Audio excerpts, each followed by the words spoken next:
Hello കുട്ടീസ്, അപ്പോൾ എല്ലാവർക്കും സുഖാണല്ലോ അല്ലേ? അപ്പൊ ഇത് രാവിലത്തെ വിശേഷമാണ്. ഈ കത്താളുമായിട്ട് നിൽക്കുന്ന വേറൊന്നിനും അല്ല കേട്ടോ. കഴിഞ്ഞ ദിവസം ഞാൻ ഒരു ചൂല് വാങ്ങിയിട്ടുണ്ടായിരുന്നേ. അപ്പൊ അതിന്റെ തുമ്പ് മുറിച്ചിട്ട് എനിക്ക് തൂക്കാനായിട്ടാണ് കേട്ടോ. ഞാനിങ്ങനെ ഫസ്റ്റ് ടൈമാണ് ചെയ്യുന്നത്. അമ്മ ഇങ്ങനെ ചെയ്യുന്നത് കണ്ടിട്ടുണ്ട് കേട്ടോ. അതിന്റെ ഒരു ഊഹം വെച്ചിട്ട് അങ്ങ് ചെയ്തതാണ്. പക്ഷെ സക്സസ്ഫുൾ ആയിട്ടുണ്ടായിരുന്നേ.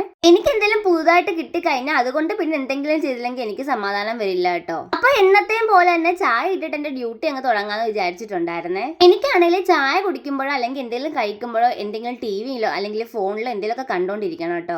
ഇന്നൊരു മീൻകറി വെക്കാന്ന് കരുതിയിട്ടുണ്ടായിരുന്നു. ഇതിന്റെ പേരൊന്നും എനിക്കറിയത്തില്ല. ആറ്റുവാളയോ അങ്ങനെ എന്താ കേട്ടോ പറയണത്. പക്ഷെ എനിക്ക് അങ്ങോട്ട് ഈ മീനിന്റെ ടേസ്റ്റ് ഇഷ്ടപ്പെട്ടിട്ടുണ്ടായിരുന്നില്ല. ഞാൻ വെച്ചതിന്റെ കുഴപ്പമാണോ എന്തോ, പക്ഷെ കൊള്ളായിരുന്നു, കുഴപ്പമൊന്നുമില്ല. പിന്നെ മീനും വറക്കാനുണ്ടായിരുന്നേ. ഈ ഒരു ഉള്ളിപ്പൂതോരൻ ഞാൻ ഇപ്പൊ 3-ോ 4-ാമത്തെ വട്ടം വെക്കുന്നത്. നല്ല ടേസ്റ്റ് ആയിരുന്നു കേട്ടോ. അത് വെറുതെ വെക്കുന്നതിനെക്കാട്ടി നല്ല അതിനകത്തൊരു മുട്ടയും കൂടെ പൊട്ടിച്ച് ചിക്കി എടുത്താൽ നല്ല ടേസ്റ്റ് ആയിരിക്കുവേ. പിന്നെ എന്റെ പാക്കിങ്ങിലോട്ട് അങ്ങ് കടന്നിട്ടുണ്ടായിരുന്നു. ഇവിടെ വാഴ ഉണ്ടെങ്കിലും പക്ഷെ എനിക്കത് എത്തത്തില്ല കേട്ടോ. പിന്നെ അപ്പുറത്ത് പോയാണെ വാഴയില വെട്ടിയെല്ലാം പാക്ക് ചെയ്തത്. ഇത്രയും ഫുഡ് വെക്കുന്നുണ്ട് ആരും ഒന്നും തോന്നണ്ടത് ഞാൻ ഒറ്റയ്ക്ക് കഴിക്കാനല്ല കേട്ടോ. പിന്നെ തൈരൂടെ എടുത്തിട്ടുണ്ടായിരുന്നു. പിന്നെ രാവിലത്തേക്കുള്ള ഫുഡ് കൂടെ കഴിച്ചിട്ട് പെട്ടെന്ന് അങ്ങ് ഫ്രഷ് ആവാനായിട്ട് പോയിട്ടോ. അപ്പൊ ഇത്രയൊക്കെ ഉള്ളതാണ് ഇന്നത്തെ ഒരു വീഡിയോ എന്ന് പറയുന്നത്.